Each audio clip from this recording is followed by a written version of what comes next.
Nós começamos, eu não chamei isso de série, mas foi uma espécie de, chamamos aqui de uma trilogia de mensagens, sobre que alguns domingos atrás, eu brincando, acabei depois apelidando de a teologia do choro. Nós ministramos no primeiro domingo uma mensagem titulada Por que choras? Baseado na pergunta de Jesus a Maria Madalena. Mostramos que muitas vezes o propósito de Jesus era levar Maria Madalena a sondar a razão do choro, e muitas vezes nós ignoramos o fato de que há tipos distintos de choro e motivações distintas.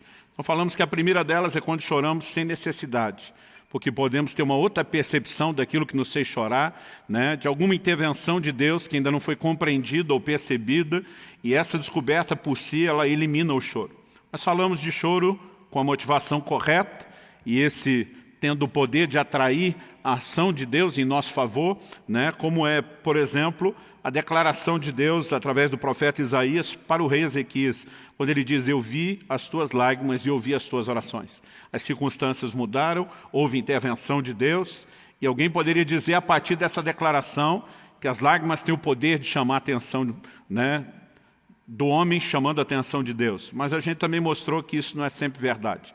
Há lágrimas que Deus deliberadamente ignora, como ele diz em Malaquias 2,13. Vocês cobrem o meu altar com choro, com lágrimas, mas eu não atento para a oferta de vocês. E vimos que esse é o tipo de choro com motivação errada. Fizemos inclusive uma distinção entre arrependimento e remorso.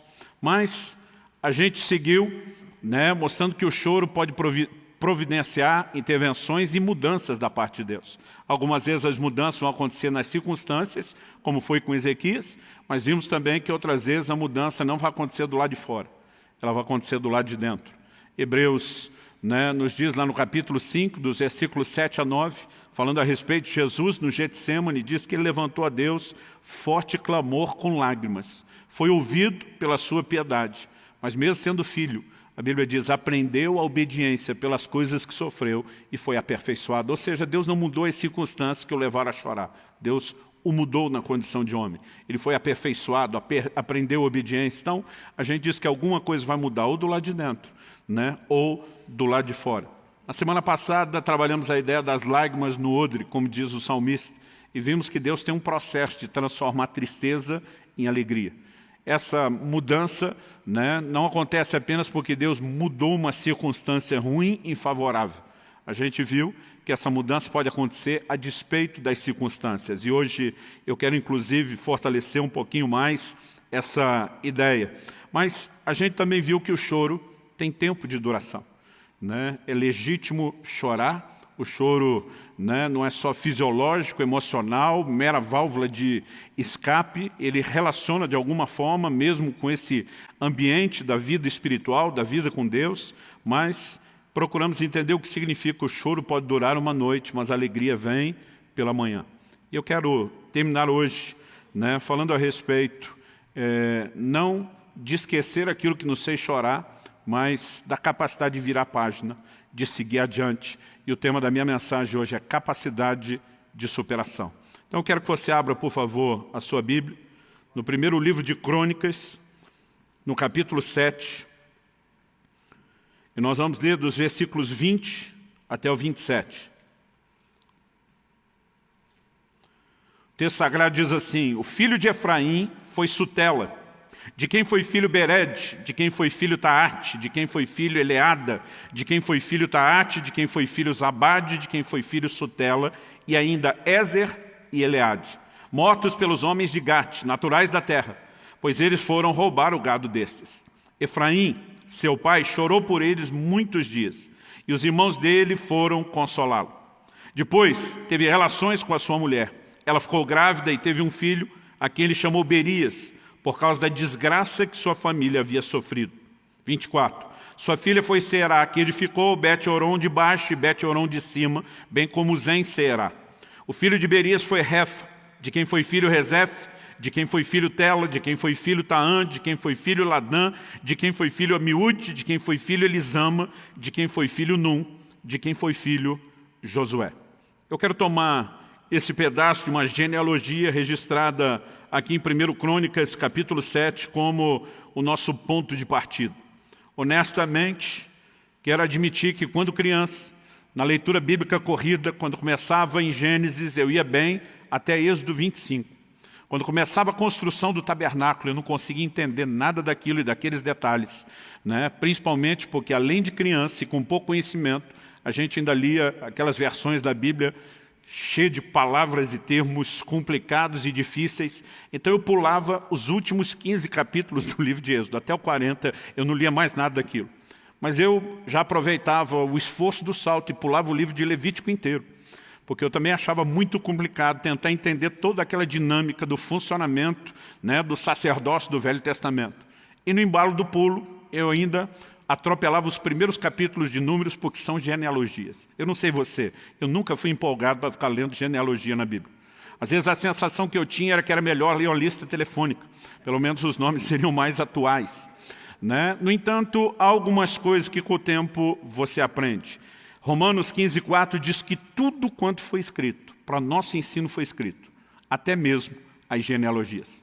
É por meio delas, por exemplo, que nós descobrimos que na genealogia de nosso Senhor Jesus foram incluídas mulheres que, se não fosse a graça de Deus, não estariam lá, né? Pessoas que nem eram parte do povo de Israel ou da linhagem. Não estou falando apenas da história delas e de como, né, elas foram incluídas lá a despeito de práticas pecaminosas, mas elas nem estariam lá. E através desses registros, nossa mente começa a entender, inclusive, verdades importantes do reino de Deus, né? Como continuidade geracional. As coisas não começam comigo e com você, não começam na gente e não terminam conosco. O que Deus está fazendo nessa terra é muito maior do que eu e você, ou do que a nossa existência aqui na terra. Muitas vezes nós temos a mania de pensar como se o mundo girasse em torno de nós, e essas coisas nos lembram que todo mundo que nasce, uma hora morre. Nós não estamos aqui para sempre, né? E temos que sempre pensar além desse momento ou da efemeridade da vida, como você queira chamar. Mas o ponto, além de reconhecer que tudo foi escrito para o nosso ensino, que foi escrito, é que em 1 Coríntios 10:11, Paulo diz: essas coisas que aconteciam a Israel foram registradas com um propósito. Não apenas para que a gente tivesse informação da história, mas a Bíblia diz que foram registradas para advertência nossa, para nosso exemplo, de quem são chegados os fins dos tempos. Quando você olha para o ensino de Jesus, muitas vezes ele fazia alusão a episódios do Velho Testamento, na história, né, de homens de Deus que já andaram por esse mundo, e ele tirava aplicações muito práticas, às vezes, né, sem que a gente conseguisse, não fosse a aplicação que ele fez, ter enxergado aquelas verdades. Por exemplo, quando Jesus se refere tanto, né, a Elias, dizendo, olha, tinham muitas viúvas em Israel nos dias do profeta Elias, mas a nenhuma delas foi ele enviado, a não ser uma de fora dos termos de Israel. Jesus conclui, porque um profeta não tem honra na sua pátria. Ele diz, haviam muitos leprosos nos dias de Eliseu, né? Mas a nenhum deles foi ele enviado, a não ser a Naamã, o general Ciro, também fora dos termos da nação. E Jesus começa a aplicar mais uma vez aquilo que poderia servir só como acidente, se a gente mencionar só Elias. E agora ele começa a documentar com testemunhas, nas entrelinhas das histórias, princípios estão sendo sempre revelados. Olhamos para Jesus, para os apóstolos, e a recorrência aos episódios da vida, né, dessas pessoas ou dos relatos do Velho Testamento é frequente. Por quê? Porque há lições que podem ser tiradas. Então, estabelecido aqui, né, o reconhecimento da importância dessas histórias, e no meio dessa genealogia nós temos um registro pequeno, resumido, da história de Efraim. Efraim era filho de José, né? José, filho de Jacó, que era filho de Isaac, que era filho de Abraão, o patriarca, o pai da fé. Efraim nasceu no Egito. José teve 2 filhos no Egito, né? Manassés e Efraim. E ele ali nasceu, ali cresceu. Então essa história acontece no tempo em que a nação de Israel, né, ou os filhos de Israel, vamos chamar assim, né, mudaram-se de Canaã para o Egito, ali se estabeleceram na terra de Gósen, e Efraim ali nascido, ali criado, ali crescido, agora tem os seus filhos. Então, a palavra de Deus nos mostra que a nação de Israel ficou 430 anos no Egito. Nós não sabemos exatamente quanto tempo isso aconteceu após a descida deles para lá.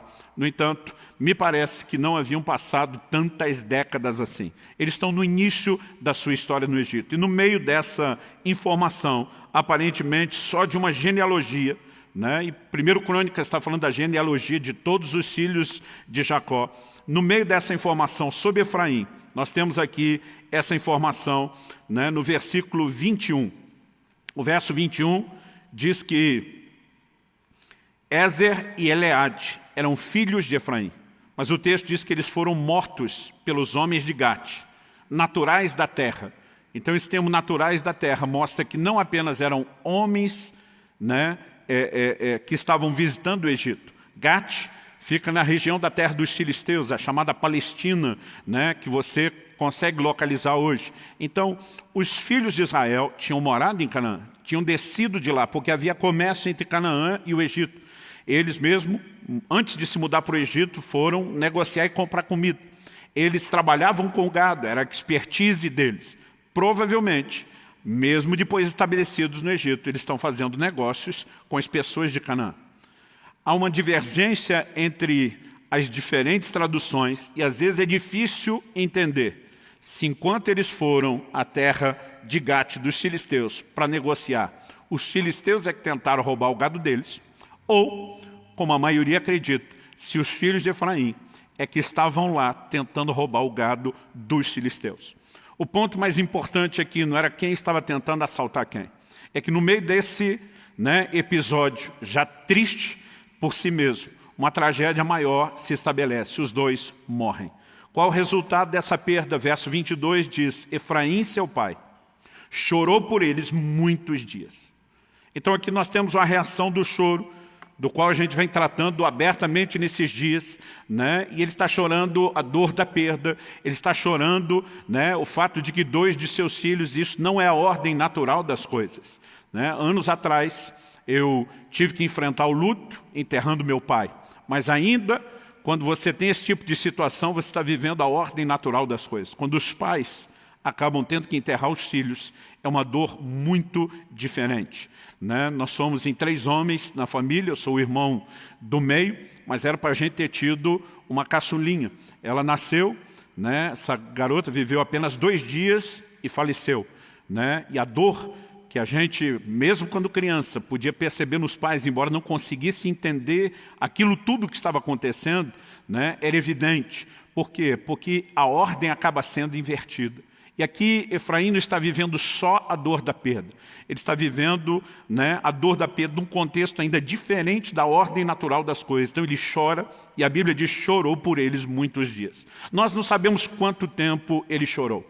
Mas a Bíblia está dando a entender que o luto foi grande, que a dor se estendeu por muito tempo. No entanto, o mesmo versículo 22 introduz outra informação, diz, e os irmãos dele foram consolá-lo. Então aqui nós temos o início de uma transição. Os irmãos chegam para consolar. Verso 23 diz, depois ele teve relações com a sua mulher. Ela ficou grávida e teve um filho, a quem chamou Berias. O nome Berias no original é uma palavra muito parecida, né, com uma outra palavra que no grego significa desgraça. Então a Bíblia diz, chamou o filho de Berias por causa da desgraça que a sua família havia sofrido. Se você estiver usando uma tradução mais antiga, dessas baseada em literalidade, provavelmente, né, a expressão que esteja aí é porque as coisas iam mal na sua casa. Algumas que trabalham, né, a soma de literalidade ou, às vezes, equivalência, tentam, em vez de só traduzir o sentido, né, fazer esse jogo de palavras que tem a ver com a palavra desgraça. Havia uma desgraça acontecendo. Seus irmãos vieram consolá-lo, né? Ele já havia chorado muito tempo. Ele decide se levantar, se reerguer, ter um posicionamento que eu quero trabalhar aqui como uma ideia de superação. E por conta dessa atitude de Efraim, algo tem um desdobramento depois de muitas gerações. A razão pela qual eu continuei lendo essa genealogia até o versículo 27 é porque ela termina dizendo de quem foi filho Num, de quem foi filho Josué. Esse Josué é nada mais, nada menos do que o grande líder que sucederia Moisés, né? Não apenas conduzindo a nação de Israel, mas levando-os a entrar na terra prometida, a terra de Canaã.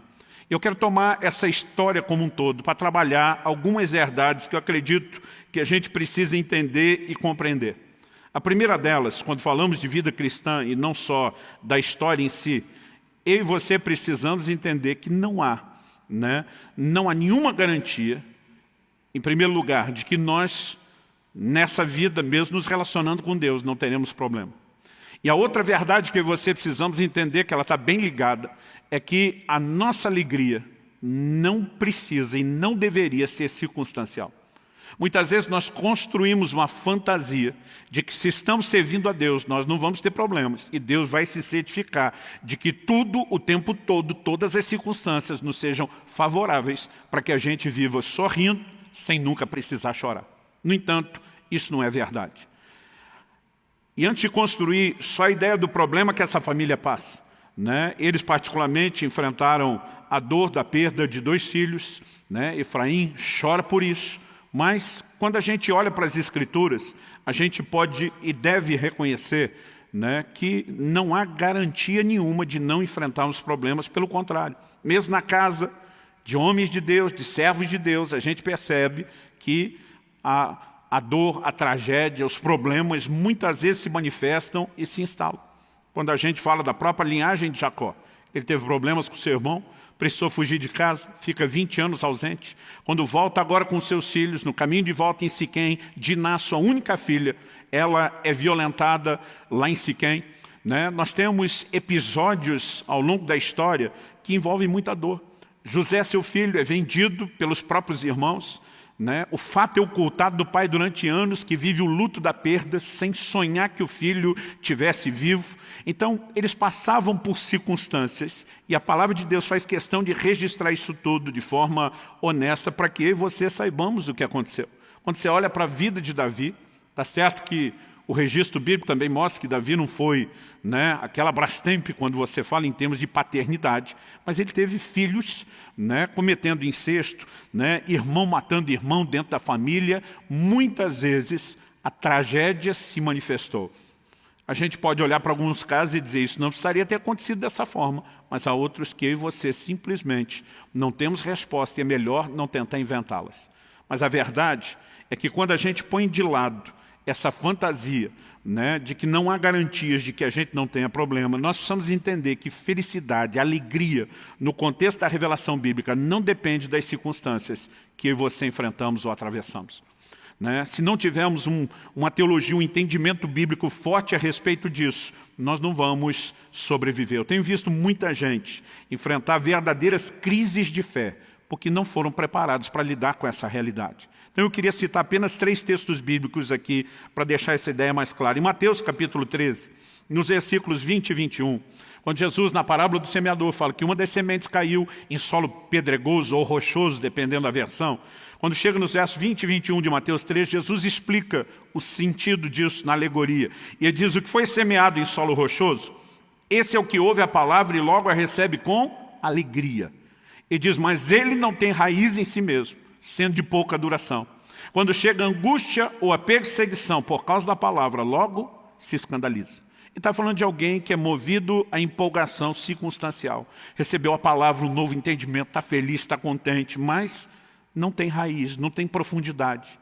Então, quando a angústia chega, a circunstância mudou, o sentimento mudou, ele perde aquilo que deveria ter construído de uma forma diferente. Em João, no capítulo 16, no versículo 33, Jesus diz: eu falei essas coisas para que em mim vocês tenham paz. Guarda essa frase: em mim vocês tenham paz. Ele diz: no mundo vocês passam por aflições, mas tenham coragem, eu venci o mundo. Jesus garante que eu e você teríamos aflições, problemas, mas ele está dizendo: você vai ter paz em mim.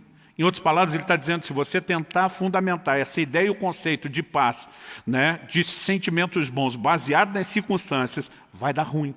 Ele diz: mas se você entender que sou eu a fonte, quando as aflições vierem, você pode ter bons sentimentos, você pode ter bom ânimo, você pode ter coragem. Por quê? Porque isso não foi edificado em cima daquilo que você passa ou enfrenta. E terceiro e último lugar como exemplo, Tiago capítulo 1, versículo 2. A Bíblia diz: meus irmãos, tenham por motivo de grande alegria o passardes por várias provações. Parece um paradoxo, parece uma contradição. Então eu tenho que ter alegria por ter tristeza. Em outras palavras, a Bíblia está dizendo, é inevitável que você vai enfrentar situações que contristem você. Então saiba o seguinte, no meio dessas circunstâncias desagradáveis, você não apenas pode sair melhor do que entrou, pode crescer, mas a sua fonte de alegria não é circunstancial. O apóstolo Paulo deixa isso claro em Filipenses, no capítulo 4, quando ele diz, eu aprendi a viver contente em toda e qualquer situação.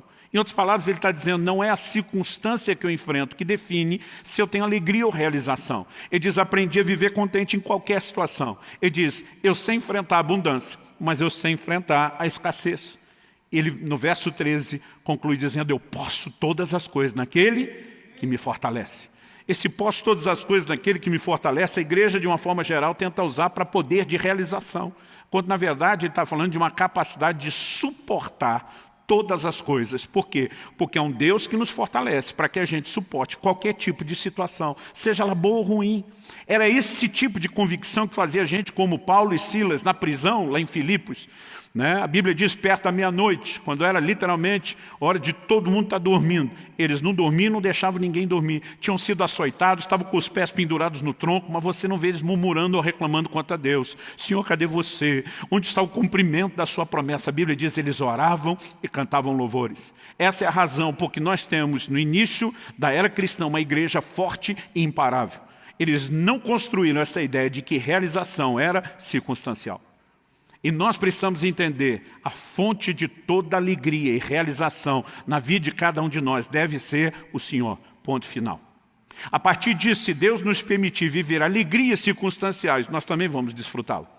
Quando o Senhor diz para se alegrar com aqueles que se alegram, Ele não está falando de eu e você nos recorrer diretamente a Ele, a fonte de toda alegria. Ele está dizendo, dá uma olhada na vida do seu irmão. Ele tem um motivo para estar feliz, vai lá, seja solidário, fique feliz com ele. Mas se tiver outro chorando, seja solidário também e chore com ele. Porque as circunstâncias vão mudar. E se nós definimos o nosso humor e realização somente nisso, nós não vamos sobreviver a algumas tempestades. Então acredito que a primeira verdade que precisa ser construída é a remoção dessa fantasia de eu não vou ter problema. A questão não é se eu e você teremos problema, é quando é que isso vai acontecer. Isaías 43, a Bíblia diz assim, quando passares pelo fogo, ele não te queimará. Quando passares pela água, elas não te afogarão. Deus não está dizendo se você passar, Ele diz quando, porque vai rolar. Em algum momento vai acontecer. Mas a razão pela qual eu e você não precisamos de desespero, mesmo sabendo antecipadamente que algum momento vai acontecer, é porque Ele diz, eu estou com você, eu sou o seu Salvador. E é essa capacidade de conectar com Deus que faz toda a diferença. Então a razão de contar essa história é porque Deus quer que de fato a gente tenha, eu não estou falando aqui daquele tipo de pessimismo onde você vive esperando algo ruim acontecer. Tem gente que parece que vive acreditando para cada dia numa tragédia, para algo pior. Não estou falando de você viver na expectativa de que aconteça. Nós podemos esperar o melhor e estar preparados para o pior. Sem necessariamente sermos pessoas cheias de dúvida, de incredulidade ou de pessimismo, mas nós temos que ter uma estrutura de valores que nos ajude a suportar qualquer possível tragédia se ela em algum momento for enfrentada. Quem está entendendo, diga amém. Bom, a segunda coisa que eu quero trabalhar é agora um pouquinho mais dentro da história. Primeiro vimos que o que aconteceu com Efraim poderia ter acontecido com qualquer um de nós. Não vou entrar nem no mérito da discussão de quem estava roubando o gado de quem. A situação é triste, principalmente pelo seu desfecho. Independente de você tentar analisar, mas eles foram procurar sarna para se coçar ou não, eles deram motivo ou não, colheram a consequência das suas escolhas ou não. A verdade é que nós temos pais enlutados e uma família que sofre. Mas quando eu olho para Efraim, eu consigo destacar 3 coisas que merecem a nossa atenção. E nesse meu segundo ponto, primeiro nós reconhecemos que as circunstâncias ruins podem acontecer com qualquer um de nós, mas que nós não precisamos definir nossa alegria ou qualquer outro sentimento baseado nelas. A segunda coisa é tentar te mostrar, porque a ideia hoje é falar de superação. É tentar mostrar que do choro até a superação, nós temos um caminho. A primeira coisa que ele fez foi chorar. O verso 22 diz que ele chorou, e chorou por muitos dias. E como a gente tem falado e conversado nesses dias, eu acredito que eu e você temos o direito de chorar. Não é apenas uma reação fisiológica e emocional, é uma válvula de escape, né? Não só no plano espiritual, mas mesmo no emocional, a gente tem direito de chorar. Brincamos com o fato de Jesus ter ressuscitado Lázaro, chorado por Lázaro, mesmo sabendo que iria ressuscitá-lo. E parece, como disse alguém, que ele se reservou ao direito de dar uma boa chorada. Então, eu e você temos direito de chorar. Mas acredito que uma coisa que Efraim entendeu,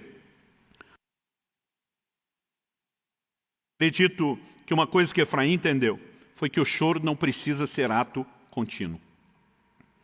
Há um momento de chorar, mas como a gente falou semana passada, o choro ele precisa ter um prazo. A Bíblia diz há tempo de chorar, mas a Bíblia não diz que eu e você temos que passar a vida chorando.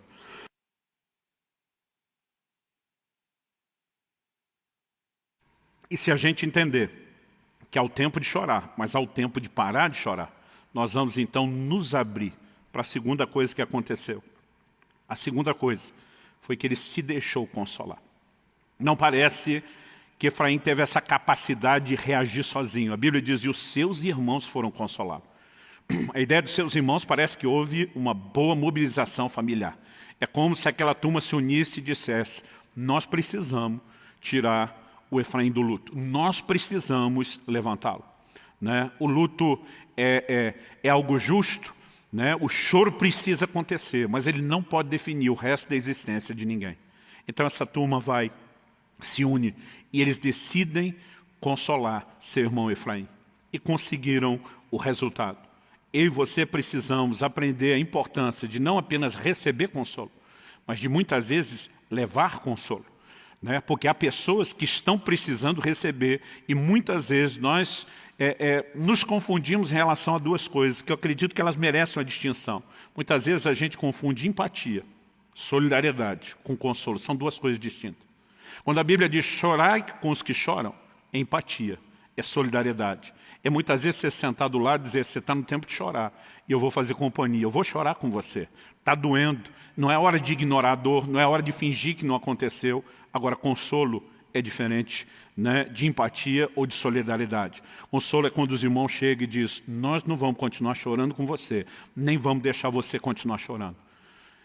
Nós viemos aqui para abrir os seus olhos, para acordar você, para chacoalhar você se for preciso, para que você entenda que a vida continua. Você perdeu 2 dos seus filhos, o resto da família está vivo. Né? E os sobreviventes precisam de vocês de cabeça erguida. Eles precisam do amor e da atenção de vocês. Eles precisam que a vida volte ao seu trilho. Eles precisam que a vida volte ao normal. E é nesse momento que eu e você precisamos entender não só o que temos, né, o direito de receber, e precisamos para isso aprender a nos abrir, porque nem sempre é fácil aceitar o consolo. Muitas vezes, quando estamos presos na dor e alguém quer nos fazer parar de chorar, né? A reação, a emoção, muitas vezes que aflora dentro de nós é que aquela pessoa está sendo insensível à nossa dor e que, em vez de estar tentando nos ajudar, na verdade está nos desrespeitando. Quem vive um momento de dor, especialmente o luto, precisa em algum momento permitir-se ser consolado. Mas o propósito de mexer nesse assunto não é apenas para que, se você em algum momento estiver chorando, se abra para o consolo, é para que de repente você possa ser um instrumento de consolo na vida de outras pessoas. Há pelo menos 2 ordenanças claras no Novo Testamento, falando em termos de imperativo, que é consolar uns aos outros. Elas se encontram em 2 Coríntios 13:11 e 1 Tessalonicenses 5:11. Nesses 2 momentos, Deus não está falando apenas para um ou para outro, é mandamento recíproco. Isso aqui envolve mutualidade, eu faço para você, você faz para mim. Cada um de nós tem responsabilidade de fazer um para o outro, e a Bíblia diz, consolai uns aos outros. Se nós entendemos, por trás desse imperativo, que é mais do que empatia, é consolo, é uma ordem de Deus, então nós precisamos ter essa mentalidade de promover o consolo. Isso é uma fase importante. Para que a pessoa consiga sair do choro e chegar à superação, ela precisa necessariamente passar pelo consolo. E alguns não vão conseguir entrar nesse lugar sozinho. Alguns vão precisar de ajuda. É evidente que quando falamos de consolo, eu não estou excluindo nem a importância né? E nem tampouco definindo aqui uma ordem cronológica do que vem primeiro, existe o aspecto de que alguém pode se fortalecer no Senhor. Há pessoas que às vezes têm essa capacidade de ir direto a Deus.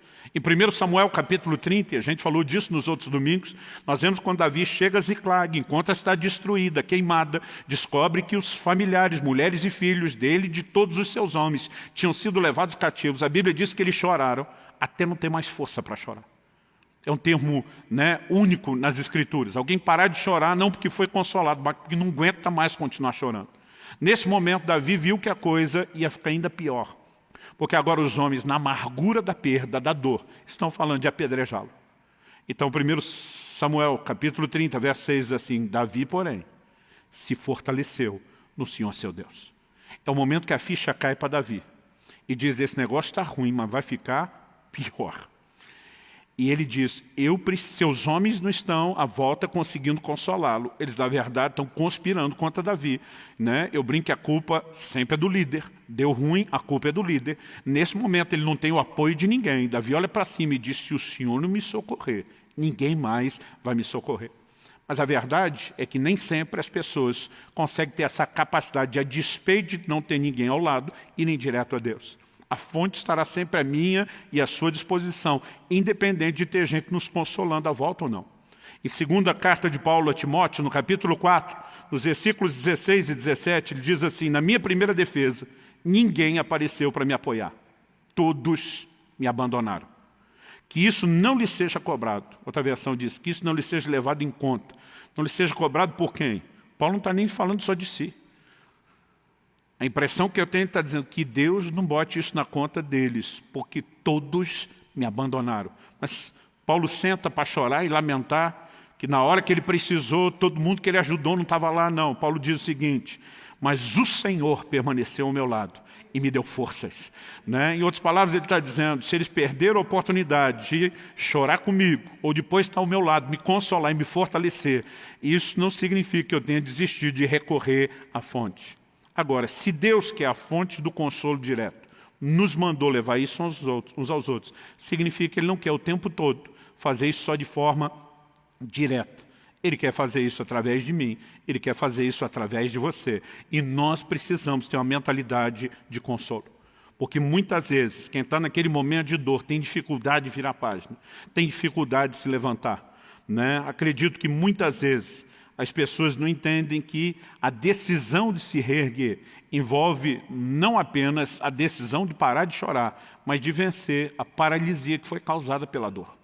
E de alguma forma, os irmãos de Efraim conseguiram, né, levá-lo ao entendimento. Recomece, levante-se.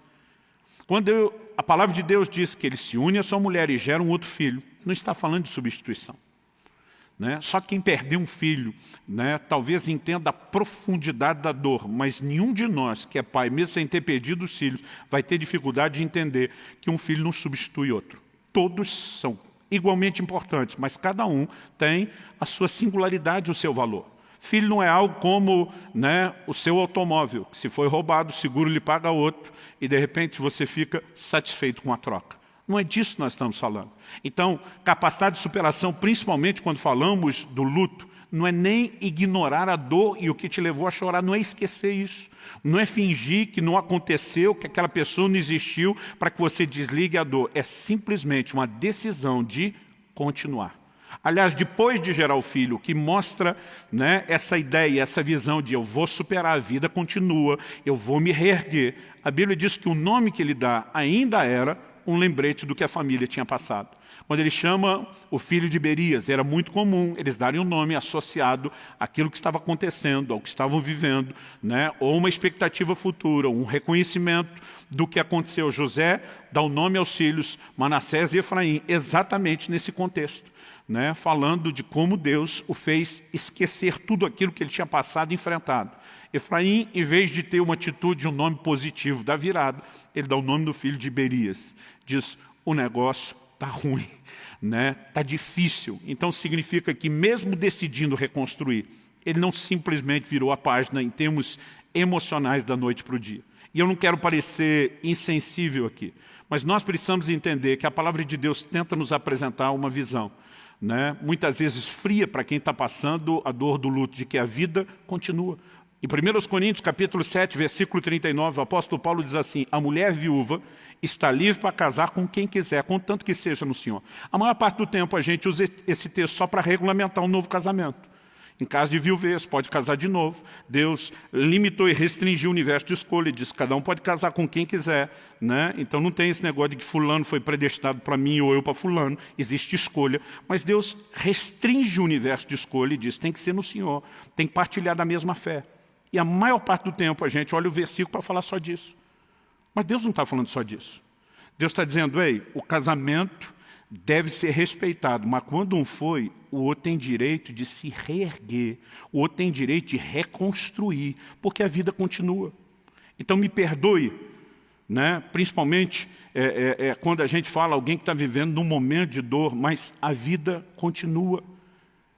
E a visão prática que a Bíblia está dizendo é, como diz o ditado dos antigos, viúva é quem foi, não é quem fica.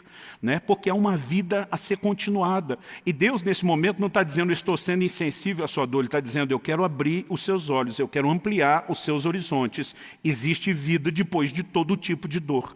E os irmãos conseguem levá-lo a essa decisão. Agora, o que ele não sabia de imediato é o que a decisão de se reerguer produziria.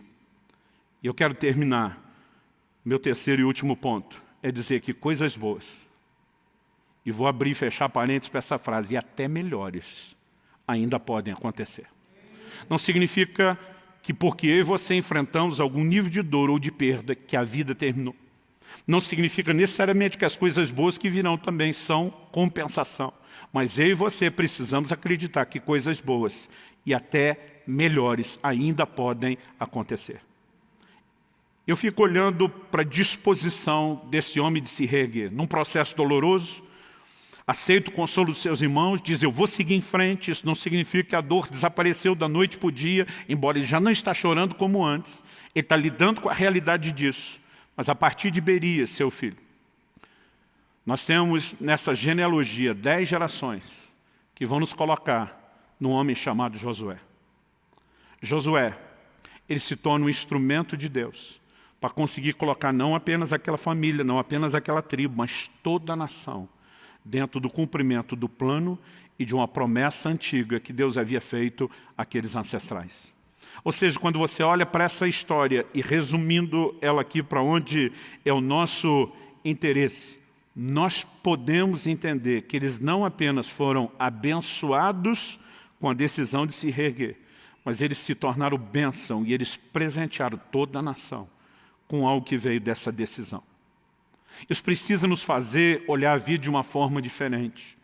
Quando Deus quer nos levar a entender a importância do consolo, Ele não está colocando você no centro de tudo, como se você fosse, como eu falei antes, o Sol em torno do qual, né, os outros astros ou planetas da galáxia estão girando em torno de você. Na verdade, nós precisamos entender que toda disposição de nos reerguermos, de aceitarmos consolo, de fazer com que a vida siga, não diz respeito só a nós, mas aquilo que Deus deseja também fazer de nós para os outros. É muito egoísmo a gente achar que Deus veio me consolar só porque eu estou triste e aborrecido, como se eu sozinho fosse o fim de todas as coisas.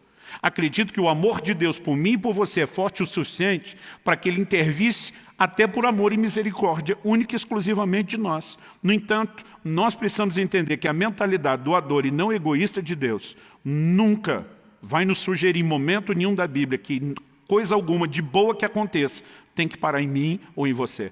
Tudo aquilo que Deus faz nas nossas vidas, Ele faz com uma intenção clara de transbordar. Então vamos tentar nos colocar no lugar de Efraim, na pele ou nos sapatos de Efraim, como dizem alguns. Efraim é filho de José. Impossível. Até eu e você hoje, né, cerca de quase 4.000 anos depois, conhecemos a história. Impossível Efraim, o filho de José, nascido do Egito, não conhecer a história do seu pai. Ele sabia que o seu pai foi traído pelos irmãos e vendido como escravo para o Egito. Ele sabia que por ser fiel a Deus e até ao Senhor na casa onde era escravo, ele foi preso injustamente. Ele sabia quanta dificuldade o pai passou, mas ele conseguiu assistir o desfecho da história. Uma história que é explicada com clareza para mim e para você em Romanos 8, 28, todas as coisas cooperam para o bem daqueles que amam a Deus e são chamados segundo o seu propósito. Nós precisamos acreditar que, independente de circunstâncias difíceis, dolorosas e até mesmo trágicas, há um Deus que não perdeu o controle de todas as coisas. Há uma história maior do que a minha e a sua dor. Há um desfecho melhor não apenas para mim e para você, mas nós podemos contribuir para algo que é maior do que nós. O reino de Deus é maior do que nós. O reino de Deus já existia antes de eu e você estarmos nessa terra. E acredite, ele continua depois que a gente sair daqui. Nós precisamos nos ver como pequenas engrenagens de algo que é muito maior do que a gente. Entender que a vida requer não apenas ser desfrutada num sentido egoísta, mas há um propósito a ser cumprido, há um propósito a ser vivido. E a decisão de recomeçar, essa capacidade de superação, né, que já existe potencialmente embutida dentro de cada um de nós, às vezes precisa ser provocada pelos outros, turbinadas pelo Senhor, mas essa capacidade de superação, ela nos leva a um lugar de utilidade para outros. E acredito que de alguma forma, né, Efraim, ao decidir se levantar, pudesse ter algum nível de expectativa, mas não sonharia jamais com o desfecho do que isso significou para toda a nação. Mas uma certeza que essa e as outras lições bíblicas nos deixam é que coisas boas e até melhores ainda podem acontecer. Quem está entendendo, diga amém. A gente gosta de falar de como, né, Davi, quando está fugindo de Saul, para naquela caverna de Adulão. E a Bíblia fala de homens que começam a se unir a ele. E a gente sempre brinca aqui porque essa é uma palavra que Deus nos deu antes do início da igreja. O Senhor disse que a gente seria uma espécie de caverna de Adulão. Né? Quem foi aquela turma que se uniu a Davi? A Bíblia diz os amargurados, os levianos, os endividados, só gente com problema, só gente fugindo das suas próprias circunstâncias. Gente que olha para Davi e diz, a gente se identifica com a sua fuga, porque nós somos do time que está sofrendo, está apanhando, né? Está vivendo que nem pregos, só leva na cabeça o tempo todo, e eles se unem a Davi. Qual é o final da história? O final da história é que Davi se fez chefe deles. Esses homens têm uma visão de mundo completamente transformada a partir da liderança de um homem que era conectado com Deus. E eles se tornaram o maior exército de conquista da história da nação de Israel. Eles conseguem conquistar a plenitude da terra prometida, o que desde séculos antes, nos dias de Josué, ainda não havia acontecido. Josué os introduziu na terra, mas os povos nunca foram completamente subjugados. Somente nos dias de Davi que isso aconteceu. O que a lição da caverna de Adulão me ensina? Que Deus não quer apenas restaurar a minha e a sua vida dos nossos problemas pessoais. No final das contas, Ele quer que, restaurados, a gente se levante como um exército para servir os outros, para estabelecer as conquistas do reino de Deus na terra. Ezequiel 37 nos dá a mesma figura. Na visão de Ezequiel do Vale de Ossos Secos, eu fico tentando imaginar o que seria uma cena dessa, né, produzido por essas mentes geniais do mundo do cinema lá em Hollywood, com todos os efeitos especiais que a tecnologia de hoje, né, permite. O que seria tentar recriar uma cena que se assemelhasse ao que Ezequiel viu? Nada disso seria o que ele viu, mas talvez tentaria nos dar uma noção, né? Ossos secos por toda parte, eles começam a se movimentar, um barulho de osso batendo no osso, cada osso procurando a sua parte, o lugar onde se encaixar. Daqui a pouco a Bíblia diz que começam a aparecer músculos, nervos, tendões, eles vão se ligando, começa a ser cheio de carne, eles são cobertos de pele. Mas sabe como termina a história? O Espírito Santo soprou, deu vida, mas não para assim. A Bíblia diz, então, levantou-se um grande exército. O final de toda a restauração é que Deus tem um exército que atenda ao seu propósito e que nos leve a ser funcionais para Ele. Então eu e você precisamos entender que a preocupação de Deus com o meu e o seu consolo não é só tirar nossa dor. Repito, não significa que Ele está olhando para mim e para você apenas como um objeto ou uma ferramenta. Ele se importa conosco o suficiente, mas Ele jamais faria algo apenas por mim e por você, sem querer que a gente transborde isso, porque isso não é a natureza do coração dele. O que eu e você precisamos entender que a dor não azedou apenas as nossas emoções e o nosso humor. Ela nos paralisa para cumprir o plano e o propósito de Deus. E a razão pela qual a página tem que ser virada e a vida tem que ser vivida não é porque estamos buscando realização circunstancial. A realização está no cumprimento do propósito. E quando você vê um José olhando para os seus irmãos, ele não está atribuindo tudo a Deus, né? Como se Deus precisasse ter forçado os seus irmãos a fazer tudo aquilo com ele para que o plano se cumprisse. Ao mesmo tempo que ele reconhece E diz no capítulo 45 de Gênesis, Deus me enviou adiante de vocês. E lá no capítulo 50, no verso 20, tem uma outra conversa, seus irmãos, diz, vocês intentaram o mal contra mim. Em outras palavras, está dizendo, vocês puxaram o meu tapete, aprontaram comigo, foi maldade de vocês. Ele diz, mas Deus transformou em bem. O que era intento ruim de vocês, a bondade dele gerenciou e me permitiu que hoje eu pudesse servir vocês, pagar o mal com o bem. Estou aqui cumprindo um propósito. Estou voltado não apenas a mim mesmo, estou aceitando com alegria todo o sofrimento que eu passei, para que hoje eu tenha a alegria de servir vocês. E sabe, se nós pregarmos qualquer outro tipo de consolo que não tenha esse desfecho, nós estamos fugindo não apenas da teologia e da lógica bíblica, mas nós estaremos entrando num lugar perigoso, né? Acredito que quando a gente consegue ter essa percepção, uma visão melhor dessa teologia, não só do choro, mas de um Deus que um dia vai enxugar dos olhos toda lágrima, mas até que esse dia chegue, Ele tem a capacidade de transformar tristeza em alegria. Nem sempre Ele vai mudar as circunstâncias que nos entristeceram, mas muitas vezes, a despeito delas, Ele vai mudar, né, a condição do íntimo. E para isso, até que esse resultado final de superação que a gente decide buscar, porque ela também não é instantânea, até que isso chegue, que eu e você precisamos entender. Então vou recapitular. Número 1. Todos teremos que lidar com a realidade de problemas. Uns de forma mais intensa, outros menos. Uns terão processos mais dolorosos, outros menos. Mas todos teremos que lidar com isso. Mas nós temos que lembrar que a alegria não deveria ser circunstancial. Nós precisamos ter um relacionamento com Deus de tal forma que, independente do que a gente passa, o nosso humor não é alimentado pelas circunstâncias. Ele emana, ele procede daquele que nos leva a dizer de boca cheia, eu posso todas as coisas naquele que me fortalece. A outra coisa que compartilhamos é que a transição do choro para a superação passa pelo consolo. Talvez hoje você seja a pessoa que está precisando de ajuda. Talvez hoje você possa sair daqui disposto a ser um instrumento de consolo na vida de outra pessoa. Talvez você não está precisando superar nada, mas existe alguém perto de você precisando despertar aquela capacidade de superação que está adormecida, e você pode ser um instrumento enviado de Deus para abençoar a vida dessa pessoa. Por último, e você, mesmo reconhecendo que superar não é esquecer quem ou o que nos fez chorar, mas é a decisão de se reerguer, de recomeçar, né? Precisamos sempre ter uma visão pragmática, que ao mesmo tempo que respeite a dor e as emoções, não permite que isso paralise o propósito de Deus, o resto da vida, a capacidade de sonhar com outras coisas que podem ser boas, ou talvez até melhores. Eu acredito que se a gente tiver isso como um fundamento de entendimento bíblico no nosso coração, né, nós vamos ter uma capacidade não só de enfrentar momentos difíceis, e não só de sobreviver a eles, mas de nos levantarmos para cumprir plenamente o plano e o propósito de Deus.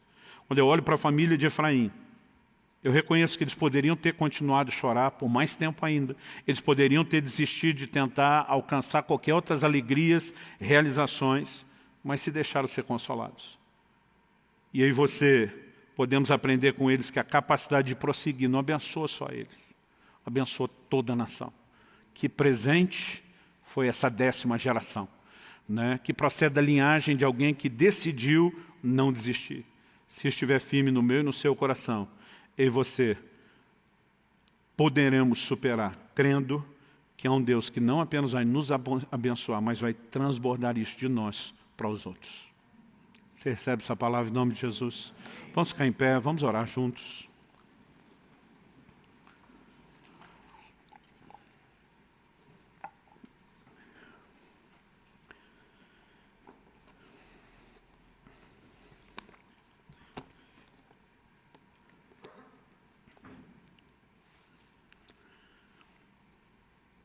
Acredito que durante essas 3 semanas estamos falando a pessoas que estão em posições distintas.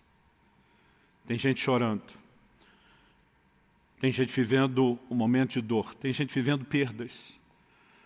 Alguns estão chorando perdas de relacionamentos que estão machucados, feridos, às vezes rompidos.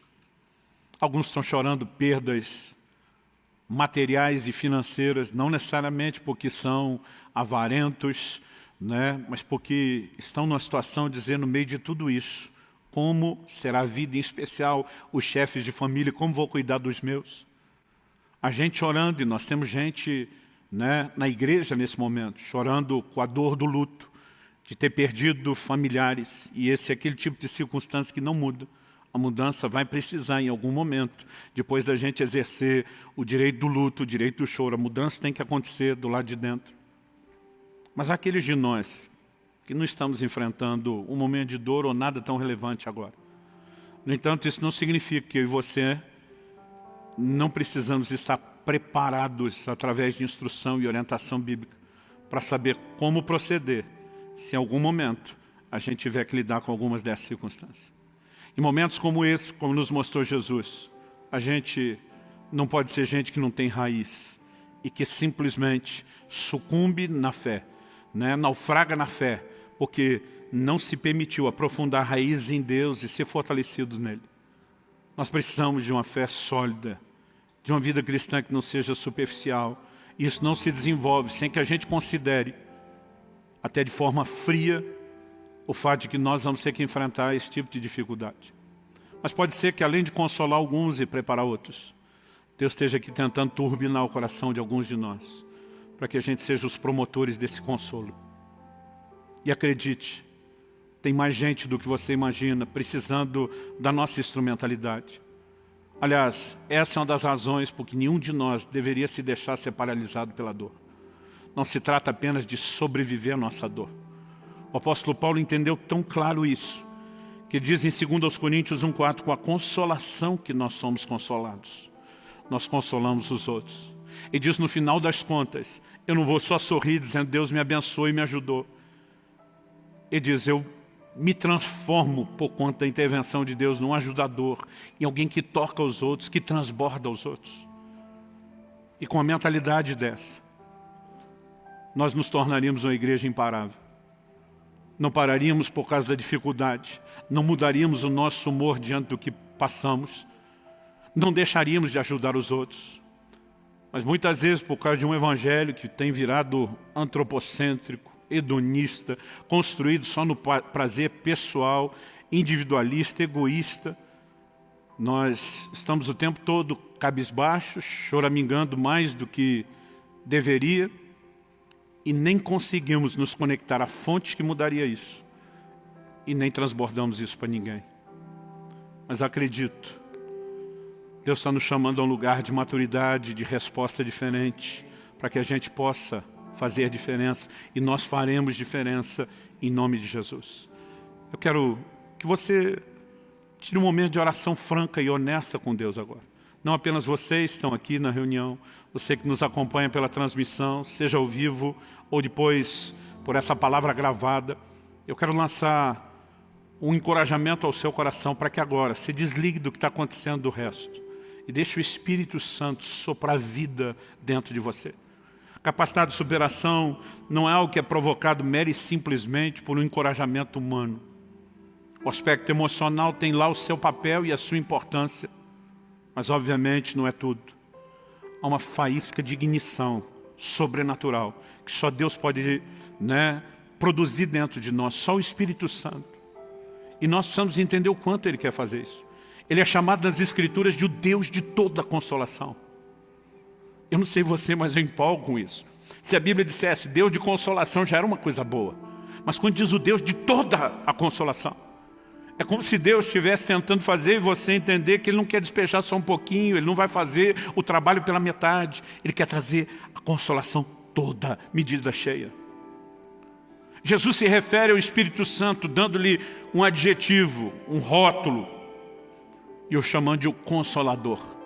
Por que você acha que esse nome teria sido dado a Ele, se não fosse, por um lado, pela nossa necessidade de consolo, e por outro, pela disposição de Deus de completar e preencher essa necessidade que nós temos? Então eu quero que você ore do seu jeito, da sua maneira, com as suas palavras, mas eu quero que você foque em Deus e suplique um toque do céu. Se você precisa dessa faísca de ignição para se levantar, não numa capacidade de superação meramente humana, mas turbinada pelo céu. Talvez nessa hora Deus te faça lembrar de alguém, interceder por alguém, que está precisando de um momento de virada na sua vida. Seja apenas sensível a Deus e ao que Ele quiser fazer ou falar no seu coração. Daqui a pouco, nós vamos, enquanto os músicos ministram a canção, te dá liberdade, ou cantar com eles, ou continuar orando. Mas nesse momento, eu gostaria que você apenas orasse. Espírito Santo, vem sobre nós. Sopra sobre nós. Espírito Santo, da mesma forma como Ezequiel, abre a boca e começa a declarar profeticamente: vento que vem dos quatro cantos, sopra sobre este vale de ossos secos. Nessa hora nós estamos clamando e suplicando: sopra, Espírito de Deus, com esse fôlego de vida que só o Senhor tem e possui. Nós oramos por entendimento e aplicação prática da Tua Palavra que só o Senhor pode produzir. Mas nós oramos por aquele toque no íntimo. Nós oramos não apenas pelo entendimento, por aquele lugar de resposta dentro de cada um de nós que só pode ser alcançado com a ajuda e o socorro do céu. Eu oro que a paralisia da dor seja desfeita. Eu oro que muitos possam nesse momento tomar uma decisão de se reerguer, de recomeçar, de reconstruir, de superar. Não de esquecer, mas de mover adiante, Senhor, debaixo da graça e do favor do céu. Pai, nós oramos por uma nova mentalidade. Nós oramos por um novo ânimo e uma nova disposição, gerados não apenas pela consciência da Tua Palavra, mas por esse Teu toque, combinado a ela. Estende a Tua mão, produz milagre no íntimo. Ajuda-nos, Senhor, a solidificar a fé em cima de entendimento claro da Tua Palavra. Não queremos viver um humor e nem uma fé circunstancial. Nós queremos que as nossas raízes estejam em Ti, que o Senhor seja sempre a nossa fonte. Oramos também por aqueles que nessa hora podem ser comissionados pelo Senhor de uma forma muito específica, a tocar com o Teu consolo a vida de outros. Nós queremos viver o imperativo e a ordem que nos foi dada de consolar uns aos outros. E suplicamos, dá-nos entendimento, sabedoria, direção do Teu Espírito, para que possamos cumprir esse papel. Sopra sobre nós, toca as nossas vidas. Nós oramos em nome de Jesus, em nome de Jesus.